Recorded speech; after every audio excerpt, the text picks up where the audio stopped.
नमस्ते साथी, स्वागत है आपका। पहले मैंने एक वीडियो बनाया था सूर्य के भूगोंश के बारे में। आज हम सूर्य की क्रांति के बारे में एक वीडियो बनाने जा रहे हैं। तो सूर्य के भूगोंश बनाया था जब मैंने, तो हम सूर्य को, जो पृथ्वी सूरज के चारों तरफ जब घूम रही थी, तो हमने ऊपर से देख के वीडियो बनाया था, ऊपर के सर्किल के हिसाब से बनाया था कि यूँ देखा था, यूँ ऊपर से देखा था, तब हमने सर्किल बनाया था। आज हम साइड से देखेंगे, जैसे कैमरे की तरफ से देख रहे हैं, तो ये इस तरीके से, ये पृथ्वी के चारों तरफ, ये सूरज की चारों तरफ पृथ्वी ऐसे इस तरह से घूम रही है, ऐसे घूम रही है। और ये 22 मार्च की पोजीशन है, ये 21 जून की पोजीशन है, ये 21 सितंबर की पोजीशन है, और ये 23 दिसंबर की पोजीशन है।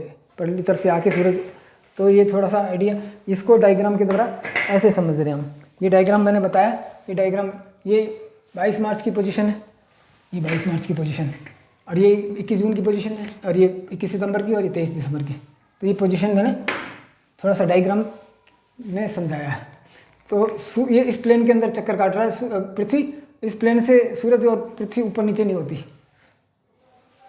लगभग वही प्लेन रहता है। तो ये अब इसको मैंने यहाँ, हमने एक पृथ्वी को मैप के द्वारा समझाया था, जिसमें कर्क रेखा, मकर रेखा और भूमध्य रेखा और ये अक्षांश होते हैं, और इसको लैटिट्यूड कहते हैं। और लॉन्गिट्यूड, जो देशांतर रेखा थी, वो भी समझाई थी कि ये हाफ सर्किल होती है, हाफ सर्किल कैसे होती है, उसमें वो भी अच्छी तरह से समझाया था। अब हम यहाँ समझना चाह रहे हैं क्रांति। तो 22 मार्च की पोजीशन में हम इस आदमी को, ये हमारे को नक्शा देखना है, नक्शे के हिसाब से देखना है, तो नक्शे के हिसाब से इस आदमी को तिरछा खड़ा करना पड़ेगा। ऐसे नहीं है कि हम इसको यूँ खड़ा कर देंगे, पृथ्वी के ऊपर जैसे खड़े होते हैं, ऐसे नहीं खड़े कर सकते। हम पृथ्वी के बाहर से इसको यूँ देखेंगे, तब हमारे को ये एक्सिस ऑफ रोटेशन जो है हमारे सामने पैरेलल में नजर आएगी, और इक्वेटर जो है हमारे परपेंडिकुलर नजर आएगा। तो ये आदमी इस तरीके से देख रहा है, तो इसको ये ऐसे, इस पृथ्वी को ऐसे देखेगा, तब ऐसे देखेगा तो सूरज इसके दाईं तरफ है, तो ये सूरज इसके दाईं तरफ आ गया। ये 22 मार्च की पोजीशन है। 22 मार्च को सूरज की किरण, जो हमारे पोजीशन थी, उसके नॉर्थ पोल और साउथ पोल दोनों बराबर दूरी पे थे। 22 मार्च को बराबर दूरी पे थे। तो ये जो है ना, ये जो किरणें हैं, सूरज की किरणें भूमध्य रेखा से के पैरेलल में जा रही है, भूमध्य रेखा को काटती नहीं है। तो उस टाइम उसका सूरज की क्रांति 0 होती है।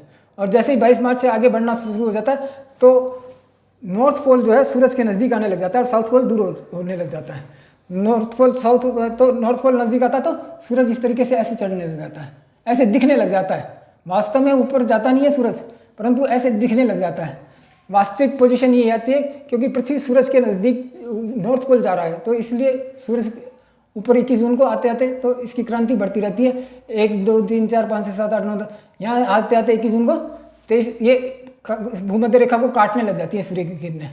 तो यहाँ 23 डिग्री 26 मिनट तक काटती है, तो यहाँ परम क्रांति तक पहुँच जाता है सूर्य। तो सूर्य की क्रांति परम क्रांति तक पहुँच जाती है।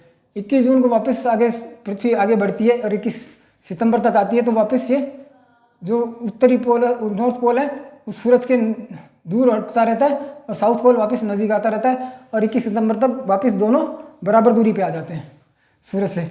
और वो 22 मार्च की पोजीशन आती है। 22 मार्च को जैसे सूर्य की क्रांति 0 थी, तो 21 सितंबर को भी सूर्य की क्रांति 0 होगी। 21 सितंबर से और आगे पृथ्वी सूरज को चक्कर काटते हुए आगे बढ़ेगी, और 23 दिसंबर तक आते आते तो ये फिर साउथ पोल नज़दीक आने लग जाता है, और नॉर्थ पोल दूर हटने लग जाता है। तो उसकी क्रांति साउथ के अंदर बढ़ने लग जाती है, और फिर ऐसे ऐसे बढ़ती बढ़ती यहाँ 23 दिसंबर तक मैक्सिमम क्रांति आ जाती है। मैक्सिमम डिक्लिनेशन कहलाता है, परम क्रांति कहलाती है साउथ की। तो ये क्रांति इस तरीके से बढ़ती करती रहती है। फिर 23 दिसंबर से वापस 22 मार्च को ऐसे हो जाती है क्रांति। तो ये मैंने आपको बताया थोड़ा सा क्रांति के बारे में, कि सूरज की क्रांति क्या होती है। अब मैं आपको यहाँ थोड़ा सा बता देता हूँ कि हमने सूरज को देखा कैसे था। मैंने ये जैसे ये बताया, वैसे ये यहाँ बताया। ये सूरज के, ये पृथ्वी के इस तरफ खड़ा है, और एक्सिस के पैरेलल में खड़ा है, और सूरज इसके राइट साइड में है। यहाँ भी सूरज इसके राइट साइड में था यहाँ, और ये आदमी परली तरफ खड़ा है, और सूरज इसके राइट साइड में है, और ये आदमी यहाँ की तरफ खड़ा है, सूरज इसके राइट साइड में। तो ये राइट साइड के हिसाब से मैंने पृथ्वी का डायग्राम बनाया। सूरज राइट साइड में, और ये आदमी इस तरीके से खड़े होकर देख रहे हैं इसको। ये पृथ्वी के परली तरफ है। अब हम एक थोड़ा सा और बता दें कि जनरल जो सूरज से पृथ्वी की डिस्टेंस है, वो करीब करीब 15 करोड़ किलोमीटर दूर है। यहाँ जब नज़दीक होता है सूरज की पृथ्वी, तो करीब करीब 14 करोड़ 90 लाख किलोमीटर होती है, और दूर होता है तो 15 करोड़ 20 लाख। तो ये करीब 30 लाख किलोमीटर दूर होता है 21 जून को सूरज, 23 दिसंबर के सापेक्ष। तो 23, फिर भी 21 जून को हमारे यहाँ तेज़ गर्मी पड़ती है। इसका कारण यही है कि भारत में गर्मी पड़ने का कि उस टाइम 21 जून को कर्क रेखा के ऊपर सूरज होता है, कर्क रेखा के ऊपर सूरज होता है, कर्क रेखा के लंबवत पड़ता है। ये कर्क रेखा है, ये कर्क रेखा के लंबवत पड़ रहा है सूरज। यहाँ आदमी जो खड़ा है इसके सिर के ऊपर पड़ रहा है 21 जून को। तो यहाँ इसके अंदर यहाँ गर्मी पड़ती है, जहाँ सूरज की किरणें लंबवत पड़ती हैं वहीं गर्मी होती है, इसलिए गर्मी होती है। सूरज पृथ्वी नज़दीक या दूर का कोई प्रभाव नहीं होता, जहाँ लंबवत किरणें पड़ेगी वहाँ गर्मी होगी। तो धन्यवाद दोस्तों।